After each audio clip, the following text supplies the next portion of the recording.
Jelajahi cara baru mendapatkan informasi. Download Metro TV Extend sekarang.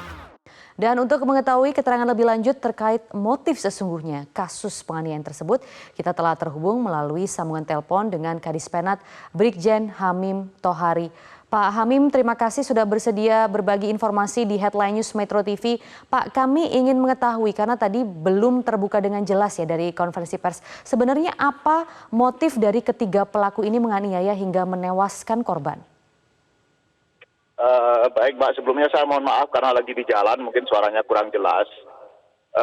Jadi terkait dengan motif yang sesungguhnya, ini tentu saja masih menunggu hasil penyidikan yang terus berlangsung, pengumpulan alat-alat bukti baru tambahan ataupun keterangan-keterangan baru dari para saksi yang nantinya diperlukan. Namun sementara yang bisa kami sampaikan bahwa motif sementara pelaku adalah memang motif mencari keuntungan untuk diri sendiri, dalam hal ini terkait dengan ekonomi. Makanya dugaan awal dari laporan ini adalah penculikan, pemerasan, dan penganiayaan begitu.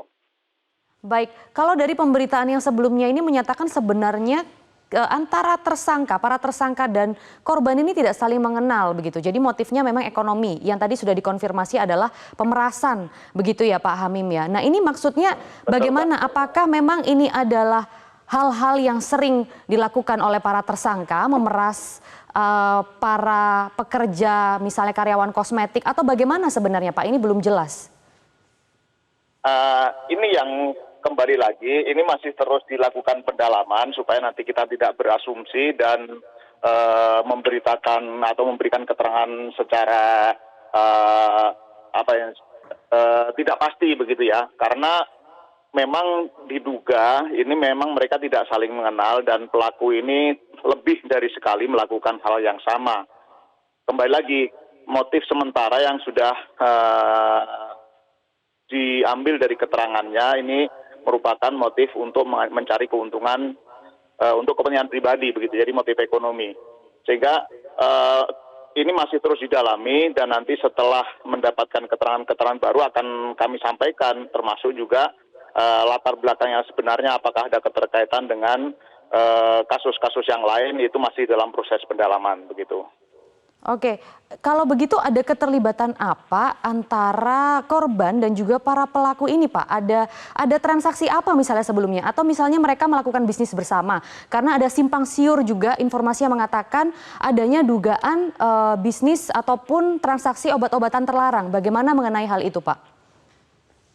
Nah ini makanya supaya tidak terjadi simpang siur, kita tunggu betul nanti hasil penyidikan yang terus dilakukan oleh Pomdam Jaya dan di bawah supervisi Puspomat, kemudian sambil dikonsultasikan juga dengan Otmil dalam konteks di peradilan umum adalah jaksa nanti untuk melihat, dan nanti semuanya akan bisa terungkap pada saat proses di pengadilan, karena bisa jadi ada fakta-fakta yang terungkap di pengadilan yang belum mungkin diungkapkan di penyidikan ini, sehingga ini masih terus berlangsung.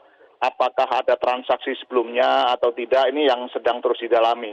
Karena sementara yang didapat baru keterangan dari tersangka, kemudian beberapa saksi, kemudian masih ada juga alat bukti yang belum ditemukan, yaitu telepon genggam dari korban. Nanti kalau itu sudah ditemukan, sudah diperoleh keterangan-keterangan tambahan, nanti akan terlihat dengan jelas apa sih sebenarnya yang melatar belakang ini, apakah ada transaksi jual beli obat terlarang, ataukah mungkin ada hal-hal yang lain nanti akan diungkap gitu. Baik, jadi kami ingin mengonfirmasi sekali lagi Pak. Jadi sebelumnya ketiga pelaku ini sudah pernah memeras korban. Karena juga tadi ada satu korban juga ya, kalau dari konferensi pers yang diturunkan. Nah, bagaimana keterangan salah satu korban yang saat ini menjadi saksi? Memang sementara ini yang didapatkan, para pelaku ini, para tersangka ini sudah melakukan kegiatan yang sama itu lebih dari satu kali. Untuk kepastian berapa kali dan siapa saja korban yang sudah pernah menjadi korban dari tersangka ini nanti akan kita dapatkan setelah penyidikan dilakukan dengan tuntas. Begitu. Kapan itu Pak? Proses penyidikan kita tidak bisa dibatasi oleh waktu secara pasti kapan, tapi ini proses masih terus berlanjut, Mbak. Nanti kalau memang sudah data-data ataupun fakta yang ditemukan ini sudah dirasa lengkap dengan ada konsultasi dari Otmail, maka tentu nanti Otmail akan melihat, oh iya ini sudah lengkap informasi atau keterangan yang diberikan, diberkaskan, kemudian akan dilanjutkan ke pengadilan. Gitu. Oke, kalau untuk perkiraannya misalnya Pak, kalau dari sisi tadi hasil visum dan otopsi, itu kapan kira-kira akan keluar? Yang ada update baru terkait dengan informasi ini? Hasil visum kita masih menunggu dari pihak rumah sakit, Mbak. Mudah-mudahan segera keluar dan kita juga semuanya tentu berharap ini proses ataupun penyelesaian atau proses hukum terhadap kasus ini bisa segera terungkap dengan tuntas dalam waktu yang sesingkat-singkatnya sehingga nanti kita bisa pertanggungjawabkan pada publik dan sekali lagi kami yakinkan bahwa proses ini dilakukan dengan bersungguh-sungguh, dengan benar dan dengan transparan. Ini juga sudah menjadi atensi dari pimpinan dan penegasan dari pimpinan Angkatan Darat, Panglima TNI maupun Kepala Staf Angkatan Darat bahwa tidak ada impunitas bagi prajurit TNI yang melakukan pelanggaran pidana begitu. Baik, Kadis Penat TNI Brigjen Hamim Tohari, terima kasih sudah berbagi informasi di Headline News Metro TV.